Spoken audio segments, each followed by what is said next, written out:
You made the checklist, you had the team meeting, you assigned the roles. So why in the middle of your retreat are you still the one answering all of the questions? It's because you delegated tasks and you didn't delegate decisions. Today, I'm walking you through the 4 roles that every retreat needs and the framework that makes each one of them function independently. It's called the L.E.A.D method, and by the end of this video, you're going to know how to map out your entire retreat team in about 20 minutes. So let me start by simplifying something that most people tend to overcomplicate. Your retreat does not need a large staff. It does not need a formal organization chart, and it does not need a corporate event production. What it does need is 4 clearly designed areas of ownership. Just 4. That is the foundation. And once you see what that is, you're going to be wondering why no one told you this in the first place. Number 1 is your logistics lead. This person owns the run of show, the timeline, vendor communication, and on-site day of coordination. If the caterer is running late, this is the person who knows about it and is handling it. If the venue has a question about the setup, this is the person that they're going to call. Everything that keeps the event running falls into this domain. Number 2 is the guest experience lead. This person owns the arrival process, the check-in, the guest questions, and the overall flow of the guest experience throughout the event. When someone arrives and the room assignment has changed for whatever reason, this is the person that handles that. When a guest has a dietary question during lunch, this is the person who answers that. The entire guest-facing part of the event falls into this domain. Number 3 is the tech lead. This person owns the setup, the operation, and the troubleshooting of all the tech. The audio system, the presentation slides, the virtual component. If a mic cuts out during your morning session, this is the person who is already on it. You do not hear about it until it's fixed. And number 4, the host. This is your domain. Your domain is the content, the energy in the room, and the relationship with your guest. That is your entire role on event day. Not logistics, not tech, not check-in, just you, your guest, and what's happening in that room. Now, I want to address something before you start thinking about headcount. One person can cover multiple roles at a smaller event. If you're a 3-person team, your VA might be taking on the role of the logistics lead as well as the tech lead. Your co-facilitator might be taking on the role of the guest experience lead. That is totally fine. The point is not that you have 4 separate people. The point is that each area has one assigned decision maker, not a shared responsibility. Just one person whose name is next to that particular domain. Because here's what happens when you have 2 people both owning the check-in. Neither of them does. Why? Because they're each assuming that the other person is handling it. A question comes up, and then they're looking at each other, then they're looking at you, and then you are right back where you started. Shared ownership is not ownership. It's just a polite way of leaving something unassigned. Let me show you what this looks like in practice. It is a 1-day event with 12 people and 3 team members. You open your planning document and you write down 4 columns. Logistics, guest experience, tech, host. You write your own name next to the host column and then you don't add anyone or anything else to it. Your VA then goes into your logistics column, your co-facilitator then goes into your guest experience column, and then you might hire a tech person to handle the tech column. So when your guest has a dietary question upon arrival, your guest experience lead is the one that handles that. When a mic issue shows up in your morning session, your tech lead is already on top of that. When your caterer arrives with a different set of instructions than you guys had agreed upon, then your logistics lead takes care of that. You never leave the room, and you never have to. If you're nodding your head but also thinking, I feel like I've already started trying to do some of that, but it still ends up being the same, I want to talk about why. Because there is a design difference between assigning someone a task and assigning someone a domain. And that difference explains everything. A task is a singular unit of work. Confirm the caterer 24 hours before the event. Check. That is a task. It has a beginning, an end, and a clear deliverable. And when your team member completes it, they are done, and then they come back to you for the next task.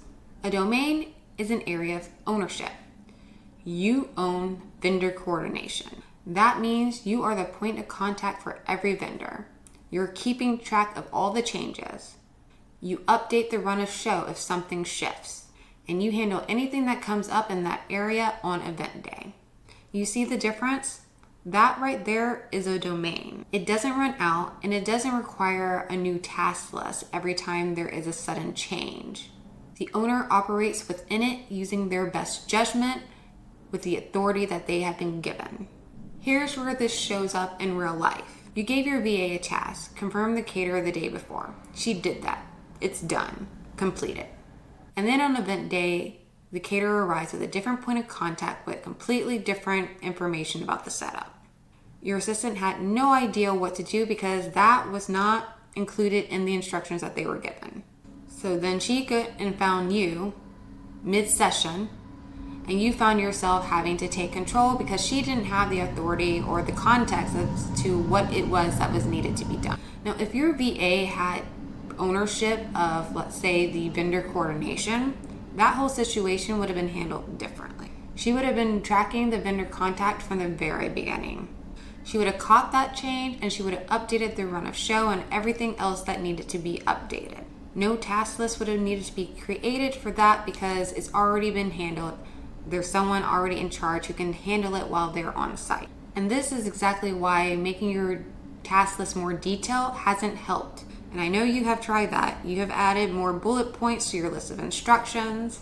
You have tried to anticipate every different scenario that could possibly happen. I know because I've been there, I've done it. But the more detail a task list gets, the more it reinforces the very pattern that you are trying to break. Because a detailed checklist teaches your teams to wait for instruction. It trains them to look for the next item instead of making a judgment call within that space. And so when something happens that is not on that list, they're going to freeze. Not because they're not capable, but because the system that they're working under only taught them to follow steps, not to make their own decision. Ownership is what gives people permission to think. When someone owns a domain, they are not waiting for a list. They are not waiting for you to tell them what to do. They are holding that area. They are watching to see what comes up, and they are making decisions within the boundaries that you gave them. That is a fundamentally different way of operating, and it's the only way that your team is going to function without routing everything back to you.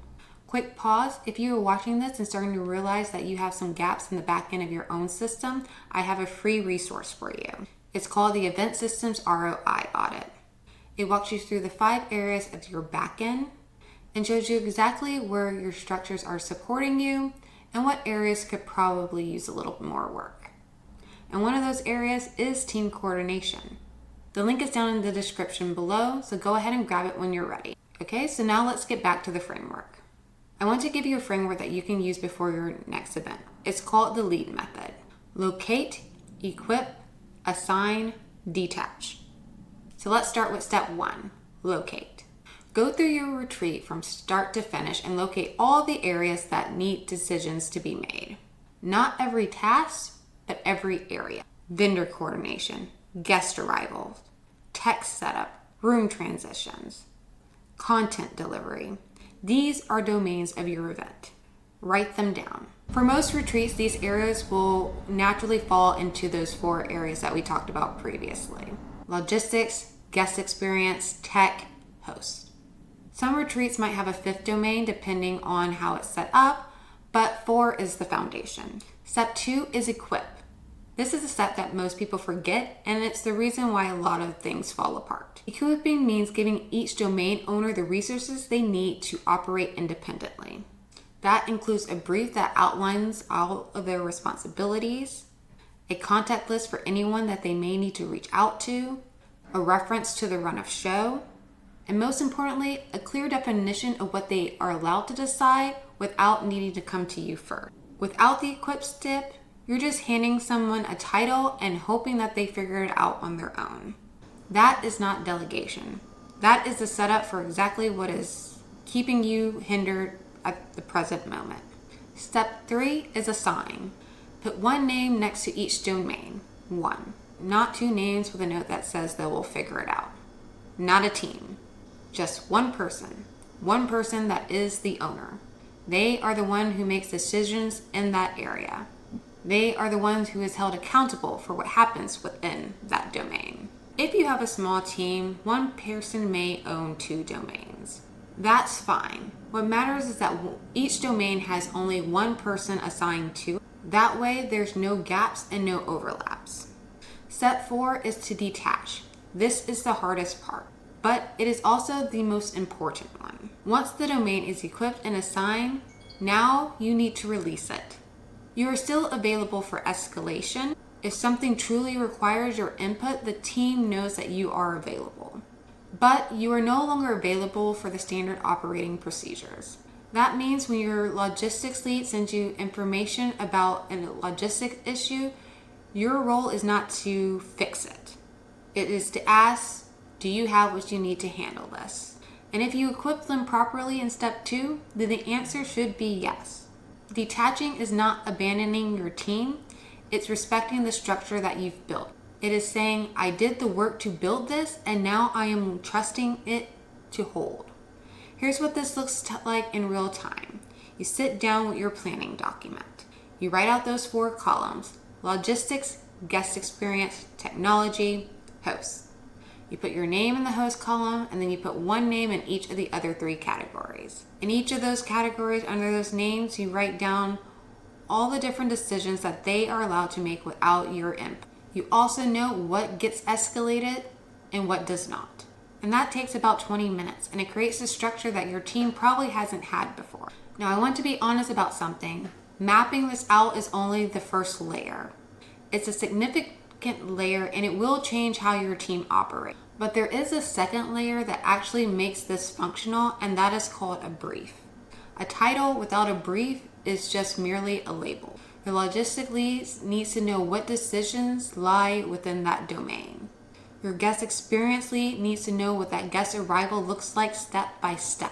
Your tech lead needs to know who to contact when something goes wrong with the AV. That level of detail, the brief that equips each role to operate independently, is what turns a role from a name on a document into a person who can actually move on without you. So now you know the 4 roles. You have the lead method to map them. You understand why ownership is different than task management, and why that distinction is actually one that changes things. The next question is, how do you actually brief the people that are filling these roles? Because a to-do list hasn't been enough to give your team to make the independent decisions on their own. A brief is a different kind of document. It's a permission structure. And when it is built right, it is what allows your team to move on without needing to stop your progress. That is exactly what the next video covers. I'm going to walk you through what a retreat brief contains, why it is different from a task list, and how to build one for each of your retreat roles. Click the video on your screen to watch it next. And if you haven't yet, go ahead and subscribe so you don't miss what's next. See you next time.